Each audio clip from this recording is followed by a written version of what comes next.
ਇਉਂ ਲੱਗਦਾ ਹੈ ਕਿ ਇਹ ਜੋ ਸਤਪਾਲ ਸਿੰਘ ਦਿੱਲੀ ਤੋਂ ਹਨ ਬਜ਼ੁਰਗ, ਇਹਨਾਂ ਦੀ ਸੁਰਤ ਬਾਹਰ ਭਟਕ ਗਈ ਹੈ, ਕਿਉਂਕਿ ਇਹਨਾਂ ਨੇ ਜਿਹੋ ਜਿਹੀ ਇਹ ਰਿਕਾਰਡਿੰਗ ਪਾਈ ਹੈ ਨਾ ਕਿ ਪ੍ਰਧਾਨ ਮੰਤਰੀ ਨੂੰ ਦੂਸਰੀ ਪਾਰਟੀ ਦਾ ਜਵਾਬ ਦੇ ਰਿਹਾ ਹੈ ਵੀ ਜੋ ਇਹਨੇ ਕਿਹਾ ਹੈ ਗਲਤ ਹੈ। ਐਸੀਆਂ ਖਬਰਾਂ ਦੇ ਵਿੱਚੋਂ ਇਹਨਾਂ ਦਾ ਮਨ ਰਸ ਲੈ ਰਿਹਾ ਹੈ, ਰਸ ਲੈ ਰਿਹਾ ਹੈ। ਇਸ ਕਾਰਨ ਹੀ ਇਹਨਾਂ ਨੇ ਇਸ ਗਰੁੱਪ ਅੰਦਰ ਵੀ ਇਹ ਖਬਰ ਨੂੰ ਪਾ ਦਿੱਤਾ।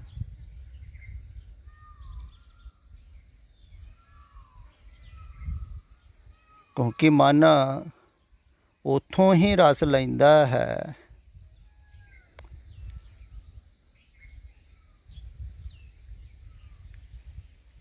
ਜਿੱਥੋਂ ਉਹਨੂੰ ਚੰਗਾ ਲੱਗਦਾ ਹੈ। ਜਿਵੇਂ ਜਿਹੜਾ ਆਦਮੀ ਚੰਗਾ ਨਹੀਂ ਲੱਗਦਾ ਹੈ, ਜਿਹੜਾ ਪ੍ਰਧਾਨ ਮੰਤਰੀ ਚੰਗਾ ਨਹੀਂ ਲੱਗਦਾ ਹੈ, ਕੋਈ ਮੰਤਰੀ ਚੰਗਾ ਨਹੀਂ ਲੱਗਦਾ, ਉਹਦੀ ਨਿੰਦਾ ਕਰ ਰਿਹਾ ਹੋਵੇ ਦੂਸਰੀ ਪਾਰਟੀ ਦਾ ਬੰਦਾ ਤੇ ਚੰਗਾ ਲੱਗਦਾ, ਮਨ ਖੁਸ਼ ਹੋ ਜਾਂਦਾ ਹੈ। ਕਿਉਂ ਹੁੰਦਾ ਹੈ? ਕਿਉਂਕਿ ਤੁਸੀਂ ਉਹਦੀ ਨਿੰਦਾ ਸੁਣਨੀ ਚਾਹੁੰਦੇ ਹੋ। ਉਹ ਠੀਕ ਨਹੀਂ ਹੈ, ਗਲਤ ਹੈ, ਤੇ ਤੁਸੀਂ ਰਸ ਲੈ ਰਹੇ ਹੋ ਨਿੰਦਾ ਦਾ। ਜਿਹੜੇ ਜ਼ਿਆਦਾਤਰ ਲੋਕ ਖਬਰਾਂ ਸੁਣਦੇ ਹਨ ਨਾ, ਉਹ ਨਿੰਦਾ ਦਾ ਹੀ ਰਸ ਲੈਂਦੇ ਤੇ ਇੱਕ ਦੂਸਰੇ ਦੀ ਨਿੰਦਾ ਹੀ ਕਰ ਰਹੇ ਹਨ ਪਾਰਟੀਆਂ ਦੇ ਲੋਕ। ਤੇ ਜਿਹੜਾ ਉਹਨਾਂ ਨੂੰ ਸੁਣਨ ਲੱਗ ਜਾਂਦਾ ਹੈ ਨਾ, ਉਹਨੂੰ ਧੀਰੇ ਧੀਰੇ ਰਸ ਆਉਣ ਲੱਗ ਜਾਂਦਾ ਹੈ, ਕਿਉਂਕਿ ਕਿਸੇ ਪਾਰਟੀ ਦੇ ਨਾਲ ਉਹ ਜੁੜ ਜਾਂਦਾ ਹੈ ਤਾਂ ਉਹਦੀ ਉਸਤਤ ਹੋ ਰਹੀ ਹੋਵੇ ਤੇ ਉਹਨੂੰ ਮਜ਼ਾ ਆਉਂਦਾ ਹੈ, ਦੂਸਰੇ ਦੀ ਨਿੰਦਾ ਹੋ ਰਹੀ ਹੋਵੇ ਤੇ ਉਹਨੂੰ ਮਜ਼ਾ ਆਉਂਦਾ, ਫਿਰ ਦੱਸਦਾ ਹੀ ਵੀ ਹੈ, ਦੂਸਰੇ ਸਮਝਾਉਂਦਾ ਵੀ। ਤੇ ਬਾਹਰਲਾ ਰਸ ਮਨ ਅਗਰ ਲੈਣ ਲੱਗ ਪਵੇ ਤੇ ਫਿਰ ਅੰਦਰ ਦੀ ਯਾਤਰਾ ਨਹੀਂ ਨਾ ਹੁੰਦੀ। ਇਹ ਤਾਂ ਮੈਂ ਕਹਿ ਰਿਹਾ ਹਾਂ ਵੀ ਪਿੱਛੇ ਜੇ ਬਜ਼ੁਰਗਾਂ ਦਾ ਟੈਲੀਫੋਨ ਆਇਆ ਸੀ, ਕਹਿੰਦੇ ਸਨ ਵੀ ਥੋੜ੍ਹਾ ਥੋੜ੍ਹਾ ਆਭਾਸ ਮੈਨੂੰ ਸੁਣਦਾ ਹੋ ਰਿਹਾ ਹੈ ਕਦੇ ਕਦੇ। ਤੇ ਮੈਂ ਇਹਨਾਂ ਨੂੰ ਕਿਹਾ ਵੀ ਧਿਆਨ ਤੁਸੀਂ ਹੋਰ ਹਟਾਈ ਜਾਓ ਹੌਲੀ ਹੌਲੀ।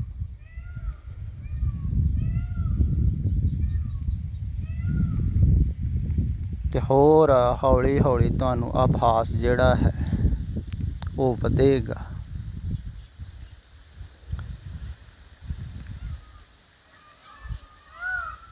ਪਰ ਮਨ ਦੀ ਆਦਤ ਹੈ ਨਾ ਬਾਹਰ ਭਟਕਣ ਦੀ, ਭਟਕਾਉਣ ਦੀ, ਬਾਹਰੋਂ ਰਸ ਲੈਣ ਦੀ, ਸ਼ੁਰੂ ਤੋਂ ਹੀ ਬਣੀ ਹੋਈ ਹੈ ਵੀ ਰਸ ਸੰਸਾਰ ਵਿੱਚ ਹੈ, ਸੰਸਾਰ ਦੀ ਵਿਚਾਰਧਾਰਾ ਵਿੱਚ ਹੈ।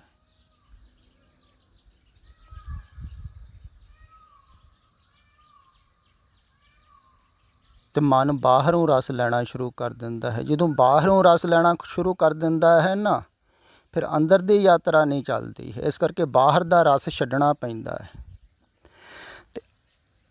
ਤੇ ਬਾਹਰ ਦੇ ਰਸ ਅਜੋਕੇ ਸਮੇਂ 'ਚ ਮਾਨਸਿਕ ਬਹੁਤ ਜ਼ਿਆਦਾ ਹਨ। ਇਸ ਕਾਰਨ ਮਨ ਤੋਂ ਛੁਟਕਾਰਾ ਵੀ ਕਠਿਨ ਹੋ ਰਿਹਾ ਹੈ ਗਾਂ ਤੋਂ ਗਾਂ। ਇਹ ਗੱਲ ਖਿਆਲ ਵਿੱਚ ਰੱਖਣ ਯੋਗ ਹੈ। ਪੁਰਾਣੇ ਸਮੇਂ 'ਚ ਐਸੀ ਸਮੱਸਿਆ ਨਹੀਂ ਸੀ। ਮਨ ਦਾ ਰਸ ਲੋਕ ਘੱਟ ਲੈਂਦੇ ਸਨ। ਅਜੋਕੇ ਸਮੇਂ 'ਚ ਮਨ ਦਾ ਰਸ ਜ਼ਿਆਦਾ ਲੈ ਰਹੇ ਹਨ, ਮਨੋਰੰਜਨ ਕਰ ਰਹੇ ਹਨ ਜ਼ਿਆਦਾ, ਕਿਉਂਕਿ ਸਰੀਰਕ ਲੋੜਾਂ ਤਾਂ ਪੂਰੀਆਂ ਹੋ ਗਈਆਂ। ਬਹੁਤਿਆਂ ਨੂੰ ਸਰੀਰਕ ਖੁਰਾਕ ਮਿਲ ਗਈ ਹੈ, ਹੁਣ ਮਨ ਦੀ ਖੁਰਾਕ ਚਾਹੀਦੀ ਹੈ। ਜਦੋਂ ਸਰੀਰ ਦੀ ਖੁਰਾਕ ਪੂਰੀ ਹੋ ਜਾਵੇ, ਇਸ ਕਰਕੇ ਗਰੀਬ ਆਦਮੀ ਬਹੁਤਾ ਮਨੋਰੰਜਨ ਨਹੀਂ ਕਰਦਾ ਹੈ, ਕਿਉਂਕਿ ਸਰੀਰ ਦੀ ਖੁਰਾਕ ਨਹੀਂ ਪੂਰੀ ਹੋਈ। ਸਰੀਰ ਦੀਆਂ ਲੋੜਾਂ ਪੂਰੀਆਂ ਨਹੀਂ ਹੋਈਆਂ, ਕਿੱਥੇ ਮਨੋਰੰਜਨ। ਜਦੋਂ ਸਰੀਰਕ ਲੋੜਾਂ ਪੂਰੀਆਂ ਹੋ ਜਾਂਦੀਆਂ ਹਨ ਫਿਰ ਆਦਮੀ ਚਾਹੁੰਦਾ ਹੈ ਮਨੋਰੰਜਨ। ਪੁਰਾਣੇ ਸਮਿਆਂ 'ਚ ਸਮਰਾਟ ਮਨੋਰੰਜਨ ਕਰਦੇ ਹੁੰਦੇ ਸਨ। ਅਜੋਕੇ ਸਮੇਂ 'ਚ ਦੇਖੋ ਹਰ ਇੱਕ ਹੀ ਮਨੋਰੰਜਨ ਵੱਲ ਦੌੜ ਰਿਹਾ ਹੈ, ਕਿਉਂਕਿ ਜ਼ਿਆਦਾਤਰ ਲੋਕਾਂ ਦੀਆਂ ਸਰੀਰਕ ਲੋੜਾਂ ਪੂਰੀਆਂ ਹੋ ਰਹੀਆਂ ਹਨ, ਆਹਾਰ ਮਿਲ ਰਿਹਾ ਹੈ। ਅਤੇ ਮਨੋਰੰਜਨ ਦੇ ਵਿੱਚੋਂ ਰਸ ਲੈਂਦਾ ਹੈ ਮਨ। ਅਤੇ ਅਜੋਕੇ ਸਮੇਂ 'ਚ ਇਹ ਸੋਸ਼ਲ ਮੀਡੀਆ 'ਤੇ ਹਰ ਇੱਕ ਦੇ ਮਨ ਨੂੰ ਰਸ ਮਿਲ ਰਿਹਾ ਹੈ, ਕਿਉਂਕਿ ਹਰ ਇੱਕ ਦੀ ਮਾਨਸਿਕ ਲੋੜ ਪੂਰੀ ਹੋ ਰਹੀ। ਹਰ ਇੱਕ ਨੂੰ ਦਾ ਲਹਿਦਾ ਰਸ ਹੁੰਦਾ ਹੈ ਨਾ ਮਾਨਸਿਕ।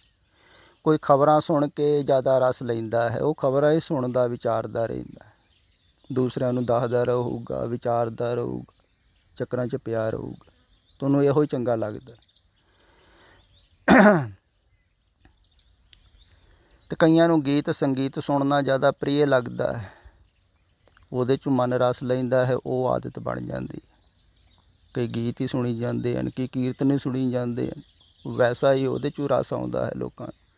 ਕਈ ਪਾਠ ਹੀ ਸੁਣੀ ਜਾਂਦੇ ਹਨ, ਵੈਸਾ ਹੀ ਰਸ ਪਾਠ ਤੋਂ ਵੀ ਲੈਂਦਾ, ਰਸ ਲੈਂਦਾ ਹੈ ਨਾ। ਇਸੇ ਕਰਕੇ ਲਗਾਵ ਹੋ ਜਾਂਦਾ, ਆਦਤ ਬਣ ਜਾਂਦੀ, ਛੁੱਟਦੀ ਨਹੀਂ। ਜਿਹੜੀ ਆਦਤ ਛੁੱਟਦੀ ਨਹੀਂ ਹੈ ਉਹ ਮਨ ਰਸ ਲੈ ਰਿਹਾ ਹੈ ਤਾਂ ਨਹੀਂ ਨਾ ਛੁੱਟਦੀ। ਧਾਰਮਿਕ ਲੋਕਾਂ ਦੀ ਵੀ ਆਦਤ ਬਣ ਜਾਂਦੀ, ਕਿ ਕੀਰਤਨ ਹੀ ਸੁਣੀ ਜਾਂਦੇ ਹਨ, ਆਹ ਪ੍ਰੋਗਰਾਮ ਚੱਲਦੇ ਰਹਿੰਦੇ ਹਨ ਥਾਂ ਥਾਂ 'ਤੇ, ਅਤੇ ਇਹਦੇ ਵਿੱਚ ਉਪਲਬਧ ਹਨ, ਪ੍ਰੋਗਰਾਮ ਸੁਣੀ ਜਾਂਦੇ ਆ। ਤਾਂ ਹਰ ਇੱਕ ਮਨੁੱਖ ਦਾ ਲਹਿਦਾ ਰਸ ਹੈ। ਕੋਈ ਖੇਡਾਂ ਵਿੱਚੋਂ ਰਸ ਲੈਂਦਾ ਹੈ, ਕੋਈ ਗੇਮਾਂ ਖੇਡਦਾ ਹੈ, ਉਹਦੇ ਵਿੱਚੋਂ ਰਸ ਲੈਂਦਾ।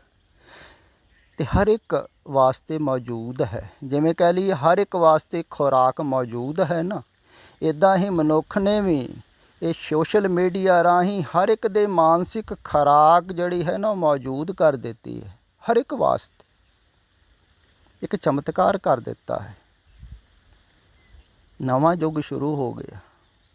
ਪਹਿਲਾਂ ਮਾਨਸਿਕ ਖੁਰਾਕ ਜੋ ਚਾਹੀਦੀ ਸੀ ਉਹ ਮਿਲਦੀ ਨਹੀਂ ਸੀ ਹਰ ਇੱਕ ਨੂੰ, ਕਿਉਂਕਿ ਜੋ ਤੁਹਾਡਾ ਮਨ ਦੇਖਣਾ ਚਾਹੁੰਦਾ ਹੈ, ਹੁਣ ਨੱਚਣਾ ਗਾਣਾ ਦੇਖਣਾ ਚਾਹੁੰਦਾ ਹੈ ਅਤੇ ਹਰ ਇੱਕ ਨਹੀਂ ਸੀ ਦੇਖ ਸਕਦਾ। ਸਮਰਾਟ ਦੇ ਮਹਿਲ ਦੇ ਵਿੱਚ ਪ੍ਰਵੇਸ਼ ਨਹੀਂ ਸੀ, ਜਾਂ ਗੀਤ ਸੰਗੀਤ ਸੁਣਨਾ ਚਾਹੁੰਦਾ ਹੈ ਅਤੇ ਮੌਜੂਦ ਨਹੀਂ ਸੀ। ਕੀਰਤਨ ਸੁਣਨਾ ਚਾਹੁੰਦਾ ਹੈ ਅਤੇ ਉਹ ਵੀ ਹਰ ਥਾਂ ਮੌਜੂਦ ਨਹੀਂ ਸੀ।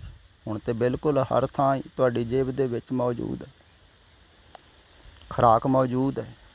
ਇਸ ਕਰਕੇ ਮਨ ਢਿੱਲ ਨਹੀਂ ਕਰਦਾ ਹੈ। ਜਦੋਂ ਮਨ ਥੋੜ੍ਹਾ ਜਿਹਾ ਚਾਹੁੰਦਾ ਹੈ ਇੱਕਦਮ ਉਸੇ ਵੇਲੇ ਟੈਲੀਫੋਨ ਖੋਲ੍ਹ ਕੇ ਅਗਲਾ ਖੁਰਾਕ ਦੇਣੀ ਸ਼ੁਰੂ ਕਰ ਦਿੰਦਾ, ਅਤੇ ਇਹ ਹੌਲੀ ਹੌਲੀ ਆਦਤ ਬਣ ਜਾਂਦੀ। ਅਤੇ ਬਾਹਰ ਰਸ ਲੈਣਾ ਸ਼ੁਰੂ ਕਰ ਦੇਵੇ ਮਨ, ਅਤੇ ਫਿਰ ਅੰਦਰ ਨਹੀਂ ਜਾਂਦਾ ਹੈ। ਇਹ ਗੱਲ ਖਿਆਲ ਵਿੱਚ ਰੱਖਣ ਜੋ ਕਿ ਅਜੋਕੇ ਸਮੇਂ ਦੇ ਵਿੱਚ ਸਾਰਿਆਂ ਨੂੰ ਵੱਡਾ ਵਿਘਨ ਇਹ ਸੋਸ਼ਲ ਮੀਡੀਆ ਹੈ। ਅਤੇ ਅੱਗੇ ਤੋਂ ਅੱਗੇ ਇਹ ਜ਼ਿਆਦਾ ਬਾਧਾ ਬਣੇਗਾ, ਜ਼ਿਆਦਾ ਰੁਕਾਵਟ ਬਣੇਗਾ। ਮਨ ਹੋਰ ਚੰਚਲ ਹੋਵੇਗਾ, ਹੋਰ ਭਰਮਿਤ ਹੋਵੇਗਾ, ਹੋਰ ਅਸ਼ਾਂਤ ਹੋਵੇਗਾ, ਲੋਕ ਵਿਛਿਪਤ ਹੋਣਗੇ। ਹੁਣ ਪੁਰਾਣੇ ਸਮਿਆਂ 'ਚ ਇਹ ਵਿਘਨ ਨਹੀਂ ਸੀ, ਇਹ ਰੁਕਾਵਟ ਨਹੀਂ ਸੀ, ਇਹ ਬੰਧਨ ਨਹੀਂ ਸੀ। ਇਹ ਬੰਧਨ ਜ਼ਿਆਦਾ ਭਿਆਨਕ ਬਣ ਰਿਹਾ ਹੈ। ਅਤੇ ਮਨ ਅਗਰ ਬਾਹਰ ਰਸ ਲੈਣਾ ਸ਼ੁਰੂ ਕਰ ਦਿੰਦਾ ਹੈ, ਭਾਵੇਂ ਉਹ ਖਬਰਾਂ ਹੀ ਸੁਣ ਰਿਹਾ ਹੈ ਉਹਨਾਂ 'ਚੋਂ ਰਸ ਲੈਂਦਾ ਹੈ, ਜਾਂ ਕੋਈ ਹੋਰ ਦੇਖ ਰਿਹਾ ਹੈ ਜਾਂ ਸੁਣ ਰਿਹਾ ਹੈ, ਫਿਰ ਖਿਆਲ ਵਿੱਚ ਰੱਖਿਓ ਹਰ ਇੱਕ ਦਾ ਰਸ ਅਲੱਗ ਹੈ। ਕਈ ਪੁੱਠੇ ਕੰਮਾਂ 'ਚ ਵੀ ਰਸ ਲੈਂਦੇ ਹਨ। ਜਿਹੜੇ ਕੰਮ ਨੂੰ ਤੁਸੀਂ ਛੱਡ ਨਹੀਂ ਸਕਦੇ, ਮਨ ਵਾਰ-ਵਾਰ ਕਰਨਾ ਚਾਹੁੰਦਾ ਹੈ, ਉਹਦੇ 'ਚੋਂ ਰਸ ਲੈ ਰਿਹਾ ਹੈ, ਤੋ ਰਸ ਨੂੰ ਛੱਡਣਾ। ਇਹ ਰਸ ਤਿਆਗ ਤਾਂ ਉਹ ਰਸ ਆਵ। ਜਦੋਂ ਉਹ ਰਸ ਆ ਜਾਂਦਾ ਫਿਰ ਤਾਂ ਇਹ ਰਸ ਤਿਆਗੇ ਜਾਂਦੇ ਹਨ। ਪਹਿਲਾਂ ਤਿਆਗਣਾ ਪੈਂਦਾ ਹੈ ਰਸ। ਹੋਛੇ ਰਸ ਫਿੱਕੇ ਰਸ ਕਿਹਾ ਹੈ ਨਾ ਸੰਸਾਰ। ਤਿੱਧ ਨੂੰ ਤਿਆਗਣੇ ਹਨ। ਪਰ ਮਨ ਦੀ ਆਦਤ ਦੁਆਰਾ ਇਹੋ ਹੀ ਰਸ ਤੁਹਾਨੂੰ ਚੰਗੇ ਲੱਗਦੇ ਹੈ ਨਹੀਂ ਚੰਗੇ, ਪਰ ਲੱਗਦੇ ਹਨ ਨਾ। ਮਨ ਚੱਲਦਾ ਰਹਿੰਦਾ, ਕਈਆਂ ਨੂੰ ਗੱਲਾਂ ਬਾਤਾਂ ਦੇ ਵਿੱਚ ਹੀ ਰਸ ਆਉਣ ਲੱਗ ਜਾਂਦਾ। ਤੇ ਬਾਹਰ ਦਾ ਰਸ ਛੱਡਣਾ ਹੈ, ਤਿਆਗਣਾ ਹੈ। ਇਹਨੂੰ ਕਿਹਾ ਸੰਸਾਰ ਨੂੰ ਤਿਆਗਣਾ, ਸੰਸਾਰ ਦੇ ਰਸ ਛੱਡਣੇ ਹੈ, ਸੰਸਾਰ ਦਾ ਰੰਗ ਛੱਡਣਾ ਹੈ। ਤੇ ਰਸ ਵੈਸੇ ਹੀ ਹਨ ਜੈਸਾ ਕਿਹਾ ਹੈ ਨਾ, ਇਹ ਵਿਸ ਗੰਧਲਾਂ ਧਰੀਆਂ ਖੰਡ ਲਿਵਾੜ। ਬਸ ਉੱਪਰ ਉੱਪਰ ਮਿਠਾਸ ਹੈ ਇਹਨਾਂ ਦੇ ਰਸਾਂ ਦੇ ਵਿੱਚ, ਅੰਦਰ ਜ਼ਹਿਰ ਹੈ। ਅਗਰ ਤੁਸੀਂ ਇਹ ਰਸ ਬਾਹਰ ਭੋਗਦੇ ਰਹੇ ਤੇ ਅੰਤ ਸਮੇਂ ਤੁਸੀਂ ਦੇਖੋਗੇ ਵੀ ਜ਼ਹਿਰ ਹੀ ਜ਼ਹਿਰ ਹੋ ਗਿਆ, ਦੁੱਖ ਹੀ ਦੁੱਖ ਫੈਲ ਗਿਆ। ਕਿਉਂਕਿ ਦੁੱਖ ਨੂੰ ਵਧਾਉਂਦੇ ਹਨ ਬਾਹਰ ਦੇ ਰਸ। ਇਹਨਾਂ ਨਾਲ ਤੁਹਾਡਾ ਮਨ ਦਾ ਜੋੜ ਹੋ ਜਾਵੇਗਾ ਬਾਹਰ, ਤੇ ਅੰਤ ਸਮੇਂ ਬਹੁਤ ਤੜਫਾਵੇਗਾ ਇਹੋ ਹੀ ਜੋੜ। ਤੇ ਬਾਹਰ ਦੇ ਰਸ ਜਿਹੜੇ ਹਨ ਨਾ, ਇਹਨਾਂ ਵੱਲੋਂ ਧਿਆਨ ਹਟਾਉਣਾ ਹੈ। ਰਸ ਛੱਡਣੇ ਹਨ, ਖਿਆਲ ਰੱਖਣਾ ਹੈ। ਇੱਕਦਮ ਨਹੀਂ ਛੁੱਟ ਜਾਣਗੇ, ਫਿਰ ਵੀ ਤੁਸੀਂ ਅਗਰ ਖਿਆਲ ਰੱਖੋਗੇ, ਹਟਾਉਂਦੇ ਰਹੋਗੇ, ਮਨ ਵਾਰ-ਵਾਰ ਡਿਮਾਂਡ ਕਰੇਗਾ, ਚੱਲ ਆਹ ਹੀ ਦੇਖ ਲਾ, ਚੱਲ ਕਿਤੇ ਦੀ ਕਥਾ ਹੀ ਸੁਣ ਲਾ। ਇਹ ਤਾਂ ਨਹੀਂ ਮਾੜੀ, ਮਨ ਬਹੁਤ ਸੁਝਾਅ ਦਿੰਦਾ ਹੈ। ਬੈਠੇ ਬੈਠੇ ਹੀ ਕਹੂਗਾ ਵਿਹਲਾ ਟਾਈਮ ਕਾਹਨੂੰ ਖਰਾਬ ਕਰਦਾ, ਇਹ ਤਾਂ ਟਾਈਮ ਖਰਾਬ ਹੋ ਰਿਹਾ। ਦੇਖੋ ਆਪੇ ਮਨ ਸੁਝਾਅ ਦੇਣਾ ਸ਼ੁਰੂ ਕਰ ਦੂਗਾ, ਚੱਲ ਕੁਛ ਦੇਖ ਲਾ, ਕੁਛ ਸੁਣ ਲਾ, ਪਾਠ ਹੀ ਸੁਣ ਲਾ, ਤੇ ਕਿਸੇ ਨਾ ਕਿਸੇ ਕੰਮ ਦੇ ਵਿੱਚ ਉਲਝਾ ਦੂਗਾ। ਦਰਅਸਲ ਮਨ ਉਲਝਿਆ ਰਵੇ ਤੇ ਮਨ ਜੀਂਦਾ ਰਹਿੰਦਾ ਹੈ। ਜਿਵੇਂ ਕਹਿੰਦੇ ਨੇ ਚਲਤੀ ਕਾ ਨਾਮ ਗਾੜੀ, ਇੱਦਾਂ ਚਲਤੇ ਕਾ ਨਾਮ ਮਨ ਹੈ। ਮਨ ਚੱਲਦਾ ਰਵੇ, ਵਿਚਾਰ ਚੱਲਦੇ ਰਹਿਣ ਤਾਂ ਮਨ ਜੀਂਦਾ ਹੈ। ਇਹ ਗੱਲ ਖਿਆਲ ਵਿੱਚ ਰੱਖਣ ਯੋਗ ਹੈ। ਇਸ ਕਰਕੇ ਮਨ ਮਰ ਜਾਂਦਾ ਹੈ, ਕਿਉਂਕਿ ਵਿਚਾਰ ਮਰ ਜਾਂਦੇ ਆ। ਵਿਚਾਰ ਨਾ ਹੋਏ ਤੇ ਮਨ ਨੇ ਨਹੀਂ ਹੋਣਾ, ਤੇ ਨਿਰਵਿਚਾਰ ਮਨ ਨਹੀਂ ਰਹਿ ਸਕਦਾ। ਇਸ ਕਰਕੇ ਮਨ ਵਿਚਾਰ ਪੈਦਾ ਕਰਦਾ ਹੈ। ਤੁਹਾਨੂੰ ਬੈਠੇ ਬੈਠਿਆਂ ਨੂੰ ਕੋਈ ਨਾ ਕੋਈ ਸੋਚ ਪੈਦਾ ਕਰ ਦੇਵੇਗਾ, ਕੋਈ ਖਿਆਲਾਤ ਪੈਦਾ ਕਰ ਲਵੇਗਾ। ਤੋ ਖਿਆਲਾਤ ਦੇ ਪਿੱਛੇ ਤੁਸੀਂ ਚੱਲ ਪਓਗੇ, ਸੋਚਣ ਲੱਗ ਪਓਗੇ, ਚਲੋ ਇੱਦਾਂ ਕਰ ਲੈਂਦੇ, ਐਵੇਂ ਕਰਾਂਗੇ। ਫਿਰ ਕਈ ਵਾਰ ਇਹ ਵੀ ਸੁਝਾਅ ਦੇਣੇ ਸ਼ੁਰੂ ਕਰ ਦੂਗਾ, ਇਹ ਸਾਧਨਾ ਠੀਕ ਨਹੀਂ, ਹੁਣ ਆਪਾਂ ਇੱਦਾਂ ਸਾਧਨਾ ਕਰਦੇ ਹਾਂ, ਇੱਦਾਂ ਧਿਆਨ ਕਰਿਆ ਕਰਾਂਗੇ। ਉਹਦੇ 'ਤੇ ਵਿਚਾਰ ਕਰਨੇ ਸ਼ੁਰੂ ਕਰ ਦੂਗਾ। ਫਲਾਨੀ ਜਗ੍ਹਾ ਬੈਠ ਕੇ ਸਾਧਨਾ ਕਰਾਂਗੇ, ਇਉਂ ਕਰਾਂਗੇ, ਜੇ ਕਰਾਂਗੇ, ਉਹ ਕਰਾਂਗੇ। ਧਾਰਮਿਕ ਵਿਚਾਰਾਂ ਦੁਆਰਾ ਵੀ ਉਲਝਿਆ ਰਹਿੰਦਾ ਹੈ ਮਨ। ਮਨ ਚੱਲਣਾ ਚਾਹੁੰਦਾ ਹੈ ਨਾ। ਦਰਅਸਲ ਜਦੋਂ ਵਿਚਾਰ ਚੱਲਦੇ ਹਨ, ਉਦੋਂ ਤੁਹਾਨੂੰ ਆਪਣਾ ਪਤਾ ਲੱਗਦਾ ਹੈ। ਵਿਚਾਰ ਚੱਲਦੇ ਆ ਦੁਆਰਾ ਹੀ ਤੁਹਾਨੂੰ ਆਪਣੇ ਮੈਂ ਦਾ ਪਤਾ ਲੱਗਦਾ, ਆਪਣੀ ਹਉਂ ਦਾ ਪਤਾ ਲੱਗਦਾ। ਵਿਚਾਰ ਨਾ ਚੱਲਦੇ ਹੁਣ ਤੁਹਾਡੀ ਹਉਂ ਮਰ ਜਾਂਦੀ ਹੈ, ਤੁਹਾਨੂੰ ਪਤਾ ਹੀ ਨਹੀਂ ਲੱਗਦਾ ਤੁਸੀਂ ਹੋ। ਇਸ ਕਰਕੇ ਆਦਮੀ ਨਿਰਵਿਚਾਰ ਨਹੀਂ ਹੋਣਾ ਚਾਹੁੰਦਾ, ਡਰਦਾ ਹੈ। ਸੁੰਨ ਦੇ ਵਿੱਚ ਇਸੇ ਕਰਕੇ ਨਹੀਂ ਰਹਿਣਾ ਚਾਹੁੰਦਾ, ਡਰ ਲੱਗਦਾ ਹੈ। ਸੁੰਨ ਤੋਂ ਵੀ ਡਰ ਲੱਗਦਾ ਵੀ ਜਦੋਂ ਹੋਇਆ ਹੀ ਕੋਈ ਨਾ, ਤਾਂ ਫਿਰ ਤੇ ਨਿਰਵਿਚਾਰ ਨਹੀਂ ਹੋਣਾ ਚਾਹੁੰਦਾ ਹੈ, ਕਿਉਂਕਿ ਡਰ ਲੱਗਦਾ ਹੈ ਮੈਂ ਮਿਟਦੀ। ਅਤੇ ਵਿਚਾਰ ਚੱਲਦੇ ਰਹਿਣ ਤੇ ਹਉਂ ਮੈਂ ਕਾਇਮ ਰਹਿੰਦੀ। ਇਹੋ ਹੀ ਰੋਗ। ਅਤੇ ਜਿੰਨੇ ਜ਼ਿਆਦਾ ਵਿਚਾਰ ਚੱਲਦੇ ਹੁਣ ਓਨੀ ਹਉਮੈ ਵੱਡੀ ਹੁੰਦੀ ਹੈ। ਅਤੇ ਸੋਸ਼ਲ ਮੀਡੀਆ ਦੁਆਰਾ ਬਹੁਤ ਜ਼ਿਆਦਾ ਚੱਲ ਰਿਹਾ ਹੈ ਅਜੋਕੇ ਸਮੇਂ 'ਚ। ਅਤੇ ਖਿਆਲ ਰੱਖੋ, ਇਹਦਾ ਉਪਯੋਗ ਜ਼ਰੂਰ ਕਰੋ, ਪਰ ਖਿਆਲ ਰੱਖ ਕੇ ਕਰੋ। ਇਹਦੇ ਨਾਲ ਮਨ ਰਸ ਨਾ ਲੈਣਾ ਸ਼ੁਰੂ ਕਰ ਦੇ, ਮਨ ਅਧੀਨ ਨਾ ਹੋ ਜਾਵੇ, ਮਨ ਫਸ ਨਾ ਜਾਵੇ ਵੀ ਇਹ ਤੋਂ ਬਗੈਰ ਰਹਿ ਨਾ ਸਕੇ। ਰਸ ਨਾ ਲਓ, ਜ਼ਰੂਰੀ ਹੈ ਜਿੰਨਾ ਉਹਨਾਂ ਉਪਯੋਗ ਕਰੋ, ਫਿਰ ਪਾਸੇ ਰੱਖ ਦਿਓ। ਮਨ ਦੇ ਪਿੱਛੇ ਨਾ ਜਾਓ, ਮਨ ਦੀ ਨਾ ਮੰਨੋ। ਤਦੇ ਹੀ ਤੁਸੀਂ ਗੁਰਮੁਖ ਹੋ ਸਕਦੇ ਹੋ। ਗੁਰਮੁਖ ਲਾਹ ਲੈ ਗਏ ਮਨਮੁਖ ਚੱਲੇ ਮੂਲ ਗਵਾਏ। ਇਸ ਕਰਕੇ ਮਨ ਦੇ ਪਿੱਛੇ ਨਾ ਚੱਲੋ, ਛੱਡੋ ਹੁਣ।